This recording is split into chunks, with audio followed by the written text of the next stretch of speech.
Hi, I'm Vincent here in the hall in our English house. And March the 9th is National Meatball Day here in the United States. And so I thought it would be pretty neat to pull out a 16th century meatball recipe from Thomas Dawson's cookbook. So join me as we examine making a 16th century meatball.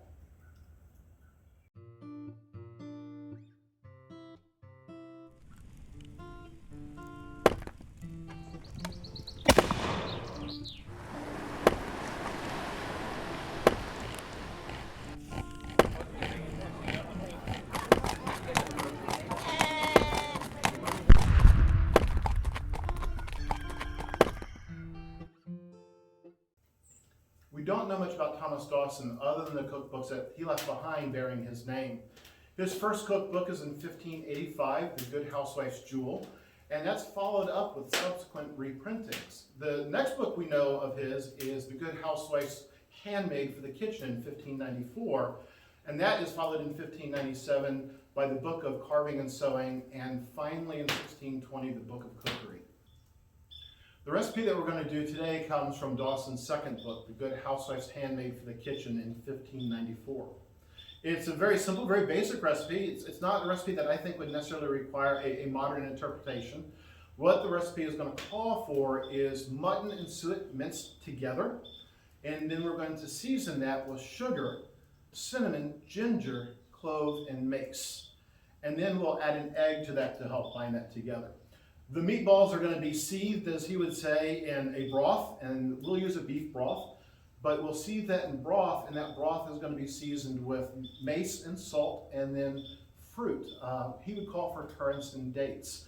And then once that is cooked, we will take that broth and thicken it up with the yolks of eggs and verjuice, at least verjuice as Dawson would call for it. Like I said, it's a simple recipe. The issues that we're going to encounter today is not all the ingredients are going to be available as Dawson would have known them. As Americans, we don't eat much lamb or mutton. In fact, our yearly consumption amounts to about a pound per person per year, compared to pork and beef, which is 50 and 66 pounds. So we're going to go with lamb for our recipe. Dawson called for black currants in the recipe's use in the broth. Again, black currants are not generally available in the United States. The cultivation of black currants was actually banned in the United States in 1900 because it was a vector for a blight on pine, and the U.S. government feared that it would damage the lumber industry. And in fact, the government lifted that ban in the 1960s, but many states, including the state of Virginia, does not allow the cultivation of black currants. So we're going to substitute raisins for that. So the final ingredient that we're going to have to substitute is verjuice. Now, verjuice is like vinegar, but it's the acidic juices of unripened or green fruits rather than the fermenting of ripened fruits. So crab apples, apples, and unripened grapes would be used to make verjuice. Verjuice was a very popular medieval condiment that generally is just no longer available today. So let's get started. So as I said, our recipe is calling for minced mutton, and we've substituted lamb. We've got about a pound of lamb that has been minced with suet. Suet is the hard fat from cattle. It's that hard fat that comes from around the kidneys and the loin. And we've minced that together. We're going to season that. And as I said, Dawson calls for sugar. The English like meats minced, and they like things sweet. And the spices that we're using for this recipe are sweet spices. So if you would want to try to replicate this at home, I wouldn't go more than a couple teaspoons of sugar. We don't want to overpower the flavors that we're going to be putting together. So a teaspoon or so of sugar to about the pound of our meat. And then a little bit of ginger. And with our spices, we'll work within the 1/8 teaspoon.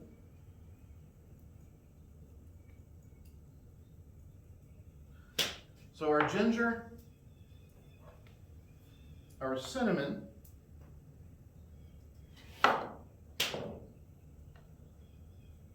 our clove, and then our nutmeg.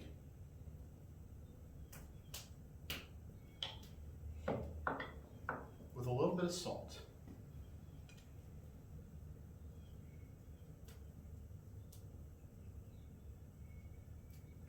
And you do probably want to be careful with the salt because most of our broths today are going to have probably plenty of salt for a recipe like this. And then finally, we're going to put that together with 1 egg.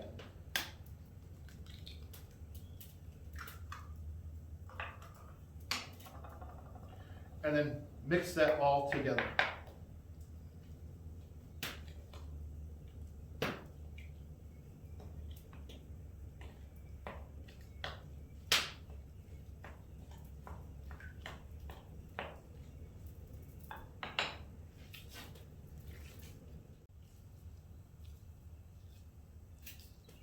So with our lamb seasoned,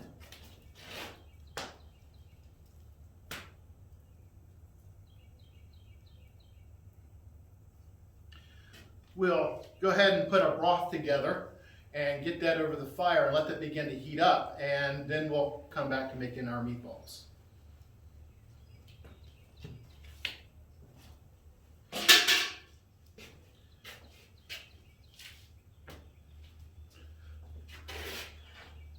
So Dawson's recipe calls for seething the meatballs in broth, and we'll put, maybe about a cup or so into the bottom of our kettle. I wouldn't submerge the meatballs into the broth, but enough to cook them, stir them around, make sure it all cooks well. And then our whole nutmeg will go into that broth.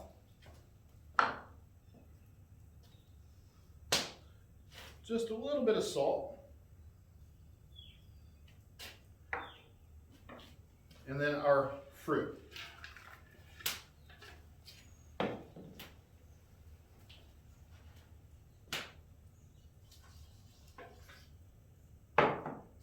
then we will hang that on the fire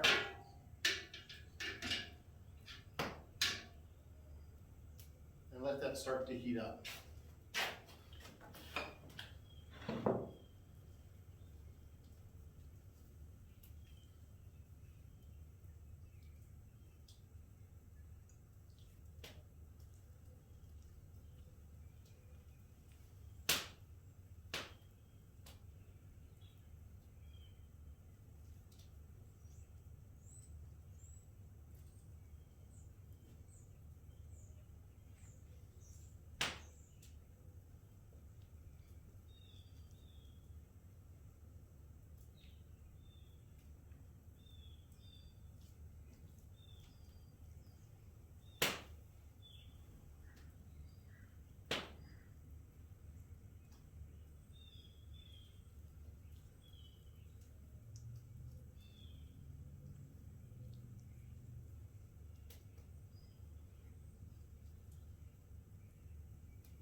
We've heated up our broth, and we're going to place our meatballs into that broth.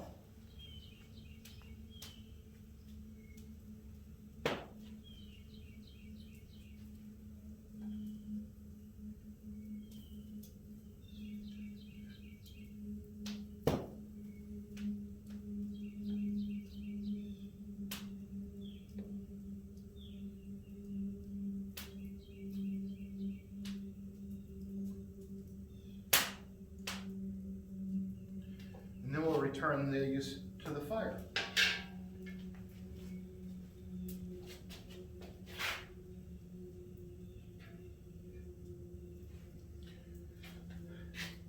And as those cook, we'll check on those a couple times. We're also going to start working on sops.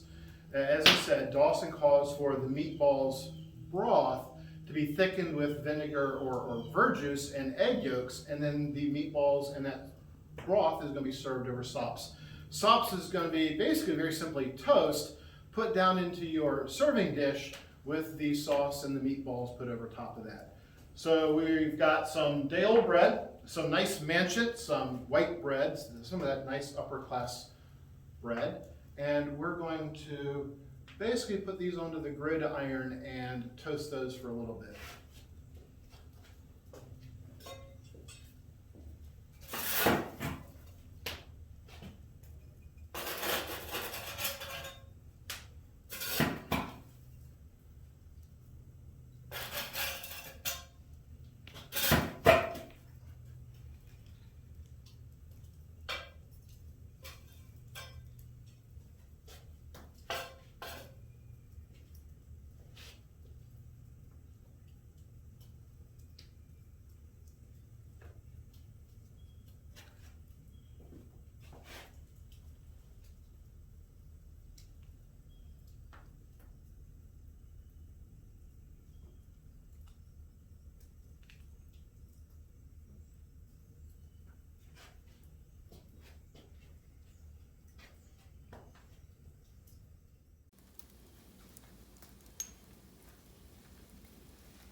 So they have cooked long enough, very simply that all too familiar instructions, cook them until done.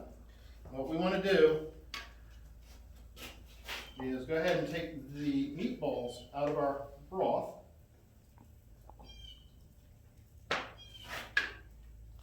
And we'll set them aside in another dish.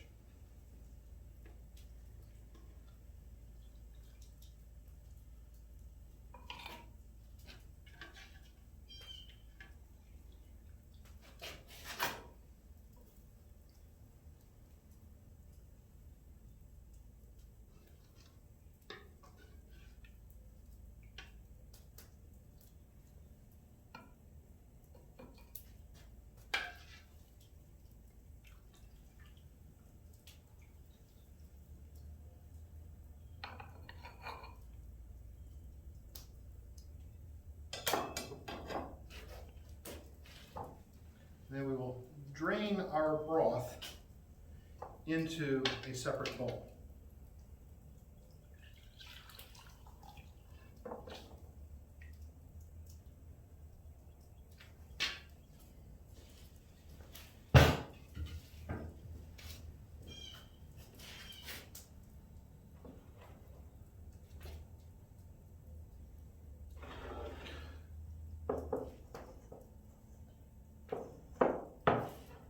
So to make the broth thicker, what Dawson has said to do is to thicken it with egg yolks and verjuice, or in our case, the vinegar. This is before thickening sauces and gravies came along with flour, something that will come from the French. In this case, in this time frame, the English are thickening with egg yolks and vinegar and verjuice. So what we want to do is take some egg yolks, and for the amount that we have, I figure I will go with 3 egg yolks.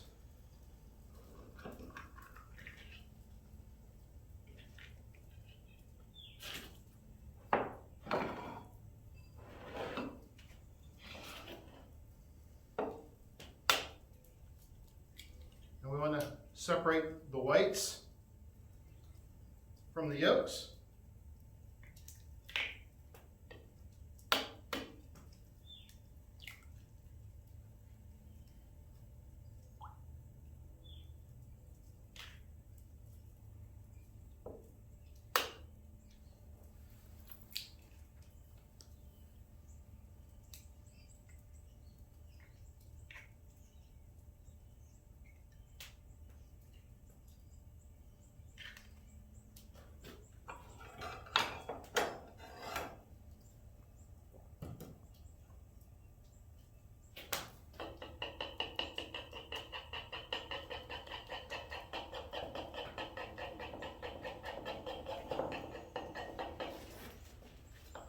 And when we're thickening up a sauce or broth like this, you want to be very careful.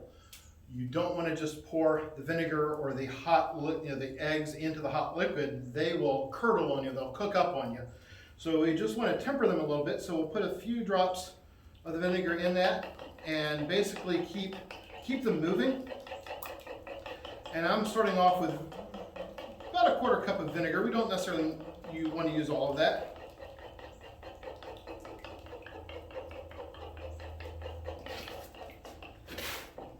We actually probably used about a tablespoon of that. And then in turn, we want to temper that with a little bit of the hot broth.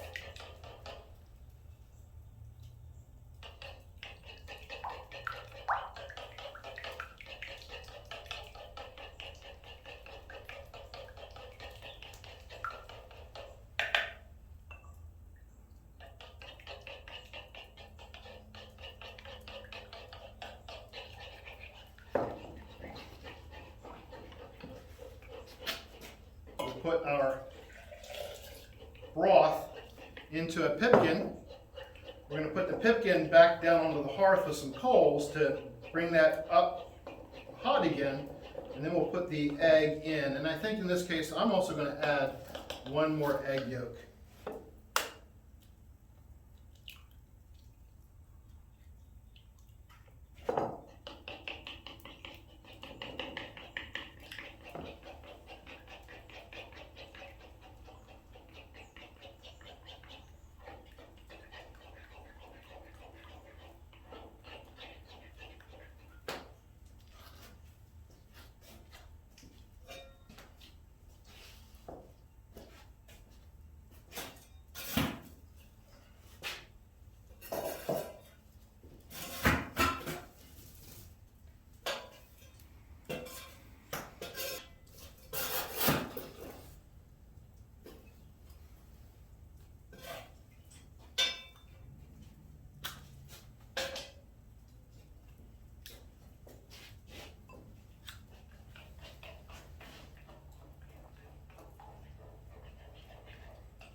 Alright, and as that is heating back up, we'll go ahead and add the vinegar and the egg yolks into that sauce.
And as that's finishing up, we're going to move our meatballs from their bowl onto our sops.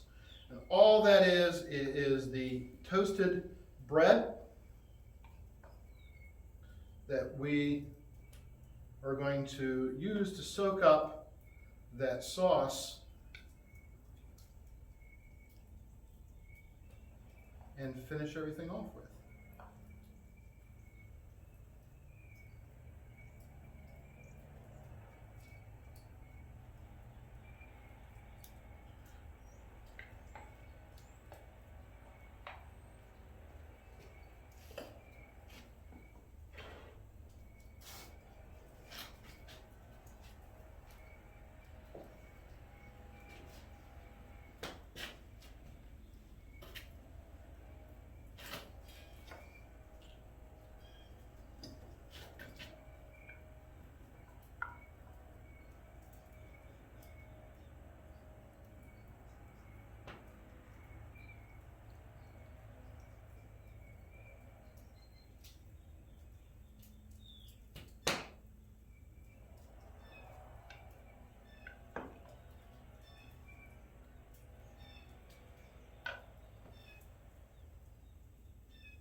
And there we have Thomas Dawson's balls of mutton.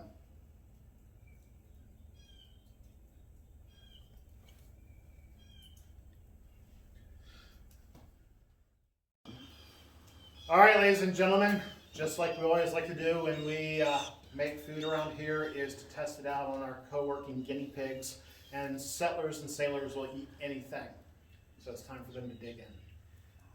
Go. All right. All right.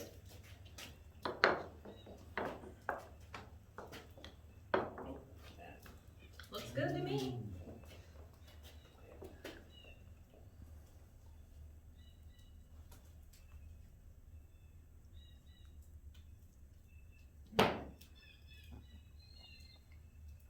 Mm-hmm. It's really good. It is really good. That's good. I like that. I like the note of sweetness to it. Mm-hmm. What's that? Is that nutmeg? Nutmeg, yeah. Mm-hmm. Nice. Yeah. So I hope you liked that video. Be sure to like, subscribe, leave a comment below. Check out our other social media, and we'll see you all next time.